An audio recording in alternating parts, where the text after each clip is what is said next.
Hello and welcome to Lilith Astrology. I'm your astrologer, Adama, and I'm going to delve a little bit into Mercury retrograde since we're in the shadow period and Mercury is about to go retrograde in the sign of Scorpio on Halloween on October 31st. But I definitely think that this video can be applied to any Mercury retrograde that we have during the year because I just want to go over some tips and basically kind of give you the rundown on best practices and things you should be doing, things you should not be doing if you can avoid. I mean, you have to live your life. So I don't want this video to be alarming. I don't want to feed into the alarm bells that the media rings when Mercury goes retrograde. All of us astrologers know that this is a time of reflection. This is a time of looking inward, and it's also a time to monitor and curb some activities and just be a little bit more mindful. Mercury rules our communication processes and our thought processes, so that is one reason why mindfulness is a huge thing. So before I go further into the video, don't forget to subscribe to my channel if you're loving the content so far, and don't forget to click the notification bell and you will get an update when I post a new video. And, you know, I want to keep this channel going and I want to expand your consciousness and expand your knowledge of astrology. So let's get started. So Mercury retrograde. So as I said earlier in the video, Mercury rules your thought processes. It rules your communication. It rules the signs of Gemini, which is the more chatty social side of communication. And it rules the sign of Virgo, which is more of the data and analytical side of communication. Gemini is more early childhood education and your siblings and the relationships and bonds you form as an early child. And then Virgo is more your daily life and your work and your routine, what you do from day to day, how you get from place to place, how you analyze certain things, how you process certain things, and how you put those things that you process and analyze into action. So these signs are actually more affected in Mercury retrograde since this is their ruling planet. And I find that very interesting. Every Gemini or Virgo I know kind of will complain about the annoyances a little more than other signs. And rightfully so, you know, it's just a time for them to really take it slow and take it easy and kind of watch what they say and watch how they communicate with other people and avoiding, you know, travel. But this kind of goes the same with all signs. I'll delve into Mercury in Scorpio more in my upcoming November report. I should be releasing that this week. But I really just wanted this video to be more about what you should be doing and avoiding. So let's get right into that. So the first thing you should definitely be doing is practicing mindfulness in the way that you speak with other people and the way that you communicate.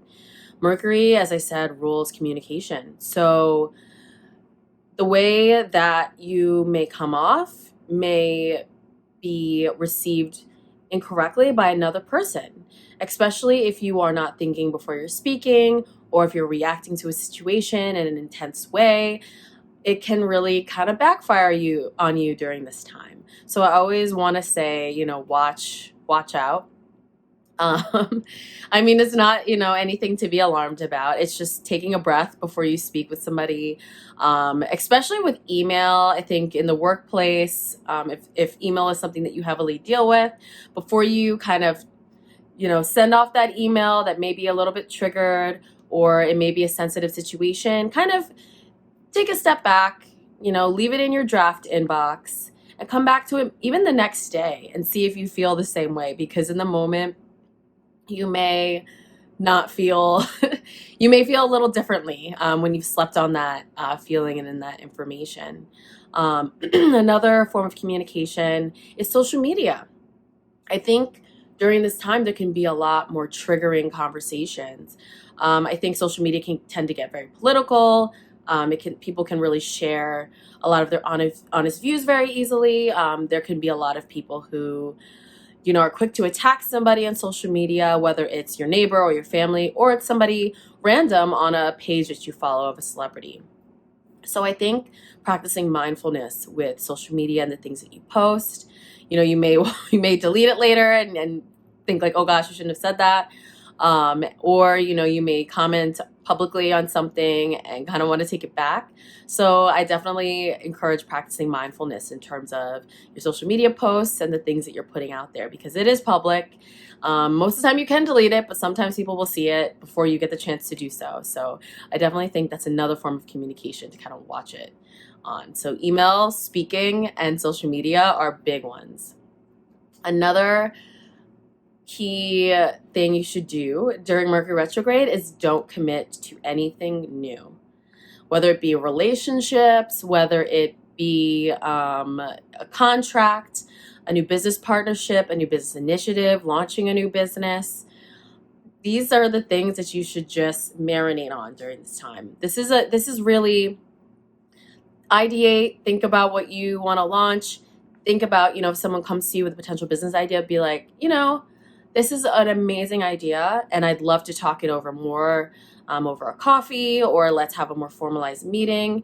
And let's really talk about it and suss out the details. And then, in December, after the shadow period, and I'm going to get to what the shadow period is in a minute. After the shadow period, you don't have to say this to them, but you can just say, I really want to take my time and really think about it. Don't commit to new jobs. I know this is a difficult one, because say you've been looking for a job for months and a situation comes up and you really want to pursue it. My advice to you is, you do have to live your life. Sometimes you can't pass up opportunities. Like that's what it is. And if you pass it up in that moment, they're going to move on to somebody else. So I totally reunderstand that. And what I would recommend during a situation like that is to really read, reread, read again, ponder over this contract, ask how much longer you can, revise anything and look over anything and really make sure this is the right opportunity for you. Just really make sure, have a friend read the contract that you trust, or a family member. Really do your research on the role, speak to more people at the organization, whether it's the higher ups, your hiring manager, ask all the questions so you can at least get over that barrier of lack of clarity during this time. And I think that will help benefit and move your situation along. And so the reason why I say don't commit to anything new, this is the same with romance. If you're dating somebody, you start dating someone, you kind of don't see things correctly the way that they are until after the shadow period and after Mercury retrograde is over. So, you really want to wait. So if you can start dating people. Don't put your life on hold. I can't say this enough. Don't put your life on hold. But kind of feel out the situation. Don't rush into the relationship. Don't commit during this time. Really feel your way through and realize you may not be as clear as you are during a Mercury direct time. So definitely just have fun, see it for what it is, and really marinate on any new romance situations. Because the reason why is after Mercury stations and goes direct, that's when the clarity comes, and some of the contracts or some of the relationships or things that you've committed to can unravel, or you really could see like, oh, this really wasn't what I thought it was going to be. It's completely different. I wasn't thinking clearly, and now I'm in the situation. And sometimes you can want to leave the situation, or the situation is, removed from your life. So it's best to really wait if you can. Another thing with romance that happens during Mercury retrograde is the past. Revisiting the past, revisiting, where you were born, where you come from, your old school, revisiting where you've lived in the past. A lot of exes come back, and you may get some late night texts or early morning texts or whatever. You may get some people contacting you, and even friends can contact you from the past and kind of want to rekindle certain things, or people you may not have been in contact with. It may not have ended. It's just life happens and you just kind of fall out of contact. And those people could come back and, re-enter your life, and you just have a little Mercury retrograde moment where you reminisce and, kind of rehash and definitely revisit some things. This really goes along with the internal changes, because you're going backwards as well. You're going back into the past and thinking about certain things, and really processing certain things. And this really, I think this is just a natural part of life. Mercury retrograde is just a natural part of life. We have to remember that. It's natural. It's not a natural disaster. It's just a stage and a phase throughout the year that we kind of take some time to go inward. And it's very interesting that it's happening on Halloween. And during Scorpio season, because Scorpio season is really all an inward sign. It's really all about going deep. It's really all about being intense. And that's really what Mercury retrograde is about, in terms of revisiting, the past, and really processing it so that you can move forward. Another thing that is affected, and you should watch out for during Mercury retrograde, is travel. Short distance travel is a Mercury thing, but I mean, if you're getting on a plane and you're going to Germany from New York, you could still be affected, even though that's more of a long distance travel. That's more Sagittarius. But I think any type of travel, boat, land, air, car, there can be some hiccups along the way. You can get a flat tire, flights can be delayed.